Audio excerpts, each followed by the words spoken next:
वैदिक अनुयायियों का तर्क होता है कि वैदिक ज्ञान बहुत ही ज़्यादा महत्वपूर्ण था, इसलिए उसको छुपा कर रखा जाता था।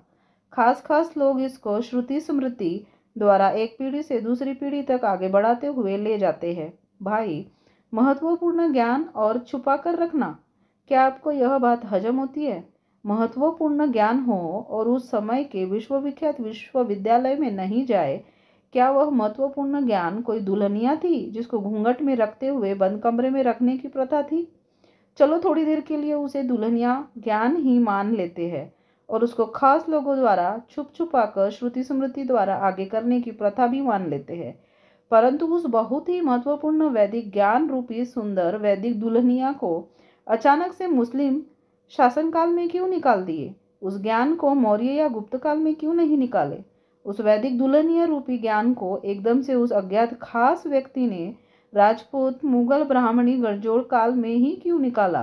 क्या वैदिक ज्ञान का मुगलों से कोई विशेष संबंध था?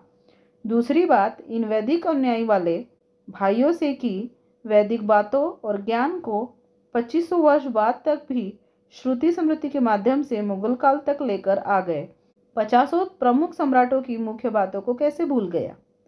क्या कोई ज्ञानी व्यक्ति 35 मंजिल के बने मकान की सीढ़ी से घटते हुए क्रम 35, 30, 25, 20, 15, 10, 5 में सीढ़ी दर सीढ़ी नीचे उतरे और वह 35 मंजिल के बने बाहरी आकृति को भी नहीं देखे? क्या ऐसा कभी हो सकता है? यदि फिर भी कोई कहे कि उसने नहीं देखा है, तो इसका अर्थ है कि वह झूठ बोल रहा है और किसी स्वार्थवश सबको धोखा दे रहा है। या इसको इस प्रकार भी समझ सकते हैं कि कोई व्यक्ति कलकत्ता से दिल्ली तक के सभी 35 शहरों की सभ्यता संस्कृति की जानकारी लेते हुए अपने घर दिल्ली पहुंचता है, लेकिन यह क्या, वह व्यक्ति जब अपने घर को पहुंचता है तो सिर्फ कलकत्ता की सभ्यता संस्कृति की कहानी को बताता है, लेकिन बीच में मिले शहरों वाली सभ्यता संस्कृति की बातों को भूल जाता है। क्या ऐसा संभव हो सकता है? क्या वह कलकत्ता से सीधा आकाश मार्ग द्वारा दिल्ली पहुंचा था? या किसी व्यक्ति के पास क्रमानुगत 35 पुस्तकें हैं, वह क्रमानुसार एक से पढ़ना शुरू करते हुए बारी बारी से अंतिम 35वीं पुस्तक को पढ़ जाता है। उसके बाद वह बोले कि मुझे बीच वाली 33 पुस्तकें पठन का कुछ भी याद नहीं है। यह क्या ऐसा संभव हो सकता है? नहीं ना। लेकिन वैदिक अन्यायियों के साथ ऐसा ही होता है।